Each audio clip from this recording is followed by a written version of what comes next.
Bienvenida o bienvenido a esta exploración en profundidad. Hoy nos metemos de lleno en la inteligencia artificial generativa y, más concretamente, en una vuelta de tuerca a una técnica que está, ganando mucha atracción, el RAG, Retrieval Augmented Generation. Pero no nos quedemos ahí, ¿eh? Vamos a analizar su evolución hacia lo que se conoce como RAG agéntico. Tenemos aquí material que, la verdad, detalla bastante bien cómo funciona el RAG estándar y cómo esta nueva variante, la agéntica, lo está transformando un poco. La idea es entender bien qué implica este cambio, por qué es relevante y, qué nuevas posibilidades abre, ¿no? Exacto. El viaje que haremos hoy, digamos, nos llevará desde el concepto base, que es cómo un modelo de lenguaje mejora sus respuestas consultando fuentes externas, hasta esta nueva frontera, una donde el propio modelo se convierte en como un director de orquesta. Decide activamente qué información necesita y cómo tiene que procesarla. Es un salto cualitativo importante, la verdad. Suene fascinante, sí. Pues venga, entremos en materia. Quizás lo mejor sea empezar por asentar bien las bases, ¿no te parece? ¿Qué es exactamente el RAG tradicional y por qué surgió? Claro. A ver, el RAG, Retrieval Augmented Generation, nace para solucionar un problema inherente a los modelos de lenguaje grandes, los LLMs.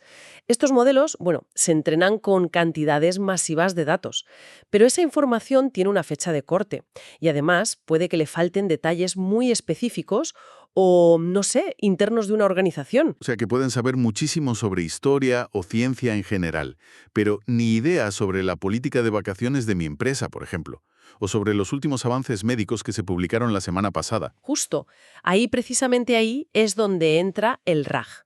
La idea es aumentar la generación del LLM con información recuperada, el retrieval, de una fuente externa, justo en el momento de la consulta. Es como darle al modelo unos apuntes específicos para responder a esa pregunta concreta. ¿Y cómo funciona ese proceso, según describen las fuentes que tenemos? Pues el flujo típico es bastante directo, ¿eh? Llega una consulta del usuario, entonces antes de mandarla directamente al LLM para que genere una respuesta, el sistema RAG primero busca información relevante y lo hace en una base de datos externa. Esta base suele ser, una base de datos vectorial. Ah, espera. Aquí mencionas un término clave. Base de datos vectorial. Podemos pararnos un segundo. ¿Por qué vectorial? O sea, ¿qué la hace adecuada para esto? Buena pregunta, sí. A ver, una base de datos vectorial no almacena la información como texto simple, ¿sabes? Lo que hace es convertir los datos, palabras, frases, documentos enteros, en representaciones numéricas, en vectores. Y estos vectores capturan el significado semántico. Esto permite buscar por similitud de concepto, no solo por coincidencia exacta de palabras clave. Si preguntas por vehículos eléctricos autónomos, puede encontrar documentos que hablen de coches sin conductor a batería, aunque no usen exactamente las mismas palabras. Son ideales para encontrar información relevante basada en el significado, en la semántica. ¿Entendido? Busca por significado, no por palabras literales. Vale, entonces, ¿el sistema busca en esta base vectorial? Encuentran los fragmentos de información más relevantes, semánticamente hablando, para la consulta. Los recupera. Estos fragmentos se añaden como contexto adicional a la pregunta original del usuario. Y finalmente, este paquete, pregunta original más contexto recuperado, se envía al LLM.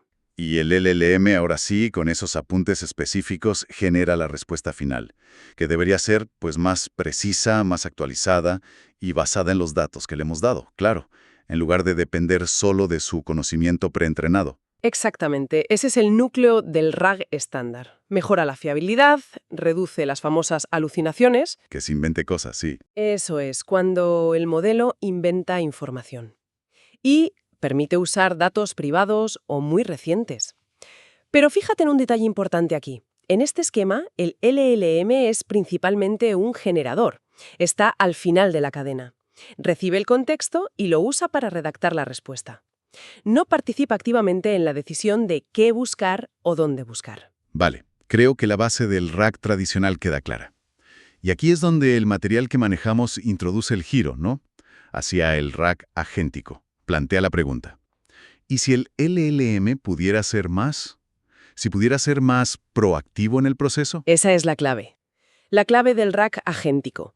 El LLM deja de ser solo el redactor final para convertirse en un agente inteligente dentro del propio flujo de trabajo. Utiliza sus capacidades de comprensión del lenguaje y razonamiento, pero no solo para generar texto.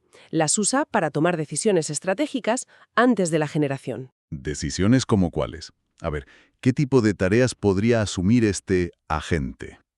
Pues varias, por ejemplo, analizar la consulta inicial y decidir cuál es la mejor fuente de información a consultar. Sobre todo si existen varias disponibles, claro. O podría, no sé, descomponer una pregunta compleja en subpreguntas más pequeñas y buscar información para cada una. Incluso podría determinar el formato de salida más adecuado. Ah, claro. ¿Necesita el usuario un resumen en texto, una tabla comparativa, un gráfico, quizás un fragmento de código? El agente podría decidirlo. Esto suena a un cambio de rol bastante significativo, ¿eh? Pasamos de un LLM que básicamente responde a un LLM que planifica y ejecuta una estrategia para encontrar la mejor respuesta. El ejemplo que dan las fuentes con múltiples bases de datos ayuda a visualizarlo bien. Sí, es un ejemplo muy ilustrativo, la verdad. Imaginemos, como se sugiere ahí, que una empresa tiene dos bases de conocimiento distintas y son accesibles a través de un sistema de IA. Una contiene la documentación interna, pues eso, políticas de la empresa, manuales de procedimiento, guías de estilo, bases de datos de proyectos.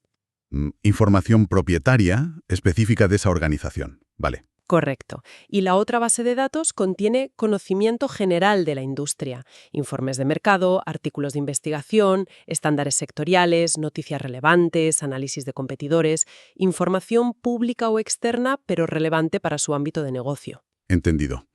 Ahora, entra un usuario y hace una pregunta. ¿Cómo actuaría aquí el RAG agéntico? ¿Cuál es la intención real, el contexto implícito? Pongamos ejemplos concretos de los que vienen en el material. Si alguien pregunta, ¿cuál es nuestra política interna sobre días de enfermedad y justificantes médicos? Vale. El agente, al procesar esa pregunta, reconoce términos clave, nuestra política interna, justificantes médicos, e infiere que la información que se necesita es específica de la organización. Por tanto, toma la decisión dirigir la búsqueda exclusivamente a la base de datos de documentación interna. Tiene todo el sentido, sí. Ignora la base de datos de la industria porque, bueno, no es relevante para esa consulta específica. Y si la pregunta fuera diferente, algo como, a ver, ¿cuáles son las tendencias actuales en el uso de IA para atención al cliente en el sector retail? En este caso, el agente detecta que la consulta va sobre tendencias actuales, sector retail, IA para atención al cliente.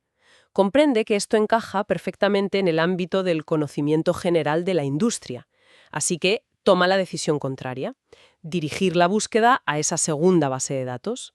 Es una elección basada en semántica y contexto, mucho más sofisticada que una simple búsqueda por palabras clave en todas partes, ¿entiendes? Sí, sí lo pillo.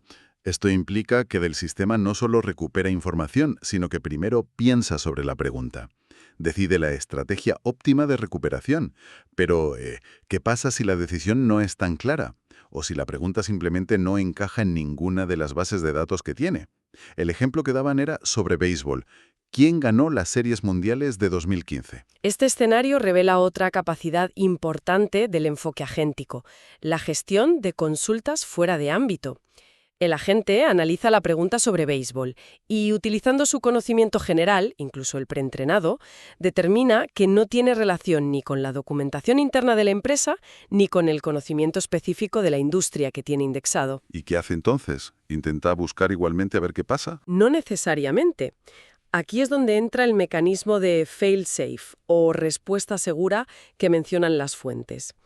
En lugar de forzar una búsqueda en bases de datos irrelevantes, lo que daría resultados pobres o nulos, o peor aún, caer en una alucinación e inventar una respuesta, el agente puede tomar una decisión controlada. Podría, por ejemplo, responder de forma honesta. Algo como, lo siento, esa pregunta está fuera del alcance de mis bases de conocimiento actuales sobre tema X y tema Y. No puedo darte información sobre resultados deportivos. Exacto. O quizás, si estuviera diseñado para ello, podría incluso sugerir buscar en la web o en otra fuente más apropiada. Lo fundamental es que la gente reconoce los límites de sus fuentes de datos especializadas y actúa en consecuencia para mantener la fiabilidad y no dar información errónea o irrelevante. Esto es crucial para la confianza en el sistema, claro. Entonces el RAG agéntico no es solo una mejora incremental, no. Parece más bien un cambio de paradigma. El LLM se convierte en el cerebro que orquesta todo el proceso de búsqueda y recuperación, toma decisiones estratégicas sobre las fuentes, la relevancia, la gestión de excepciones. Has captado la esencia perfectamente. Es una evolución hacia sistemas de IA más autónomos, más contextuales y adaptables. Las ventajas son significativas, respuestas potencialmente mucho más precisas y relevantes porque se elige la fuente óptima para cada necesidad.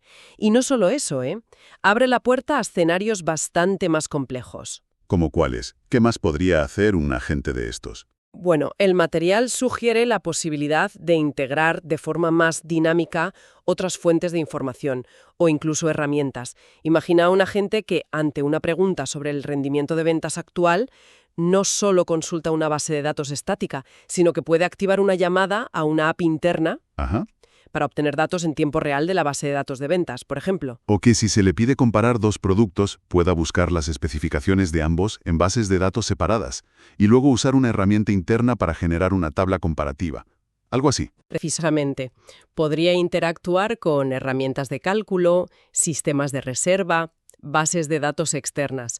El agente se convierte en un coordinador que no solo busca texto, sino que potencialmente utiliza herramientas y accede a datos en vivo para construir la respuesta más completa y útil posible. Esto amplía enormemente el espectro de lo que estos sistemas pueden hacer. El material mencionaba aplicaciones en sectores como la atención al cliente o la tecnología legal. Con esta capacidad de orquestación que comentas, los casos de uso se multiplican, ¿no? Sin duda. En atención al cliente, por ejemplo, un agente podría primero consultar el historial del cliente en el CRM, luego buscar soluciones en la base de conocimiento interna y si no encuentra nada, pues buscar en foros de la comunidad o documentación técnica externa. Todo ello de forma autónoma, según la naturaleza del problema. Y en tecnología legal, lo que comentábamos antes, podría analizar primero los documentos internos de un caso, luego consultar bases de datos de jurisprudencia pública y quizás hasta interactuar con herramientas de análisis de contratos, eligiendo la fuente y la herramienta adecuada para cada parte de una consulta compleja. Así es. Finanzas, salud, investigación científica, desarrollo de software. Cualquier campo donde se manejen múltiples fuentes de información, datos en tiempo real o herramientas especializadas podría beneficiarse de este enfoque agéntico. Estamos viendo cómo la IA pasa de ser un simple procesador de lenguaje a ser un verdadero trabajador del conocimiento digital, capaz de razonar sobre las tareas y coordinar recursos para resolverlas. Pero, a ver, ¿no introduce esto también nuevas capas de complejidad? Si el agente toma decisiones, también puede equivocarse al elegir la fuente o la herramienta. ¿No es un riesgo? Es una observación muy pertinente, sí, tienes razón. Introduce complejidad y, nuevos posibles puntos de fallo. Diseñar y entrenar estos agentes para que tomen decisiones robustas y fiables es un desafío, no te voy a engañar. Requiere un diseño cuidadoso de los prompts o las instrucciones que guían al agente, un buen entrenamiento y, sobre todo, mecanismos sólidos de evaluación y fallback. El plan B, digamos. Eso es, como el fail-safe que comentábamos. Si la gente no está seguro o la herramienta falla, necesita saber cómo manejarlo. Es un área activa de investigación y desarrollo, desde luego. Entendido. No es magia, requiere ingeniería cuidadosa detrás, pero el potencial parece justificar el esfuerzo, ¿no? Definitivamente. El potencial para crear sistemas de IA mucho más capaces, autónomos y sobre todo útiles es enorme. Bien, creo que tenemos una imagen bastante completa ya. Si tuviéramos que resumir la esencia de este avance, podríamos decir que el RAG tradicional mejora los LLMs dándoles acceso a datos externos. Y el RAG agéntico va más allá. Usa la inteligencia del propio LLM para decidir activamente qué datos buscar, dónde buscarlos y cómo usar esa información, incluso coordinando herramientas o datos en vivo. Es una excelente síntesis, sí señor. El LLM pasa de ser un simple generador al final del proceso a ser el director de orquesta inteligente que gestiona todo el flujo de información para construir la mejor respuesta posible. Se aprovecha su capacidad de comprensión y razonamiento para una tarea meta, la propia estrategia de recuperación y generación. Y esto nos lleva a una reflexión final, algo para seguir pensando después. Sí, hay una implicación fascinante que se deriva de todo esto, aunque el material no profundiza mucho en ella, la verdad. Si el agente ya puede adaptar su estrategia de búsqueda basándose en el contenido de la pregunta y las fuentes disponibles, ¿cuál sería el siguiente paso lógico? ¿Qué podríamos esperar? Supongo que personalizar aún más esa estrategia. Quizá, wow, eso llevaría la personalización a otro nivel completamente distinto. No solo la respuesta final sería personalizada, sino todo el proceso que hay debajo, el cómo se llega a ella. Precisamente, estaríamos hablando de una recuperación de información verdaderamente adaptativa y centrada en el usuario, todo orquestado por un agente de IA. Es una dirección muy potente, sin duda, y es algo que seguro veremos explorar en la evolución futura de estos sistemas RAG agénticos. Abre un abanico de posibilidades sobre cómo interactuaremos con la información y la IA en el futuro. Muy interesante. Alphatec, llevamos tu negocio al futuro.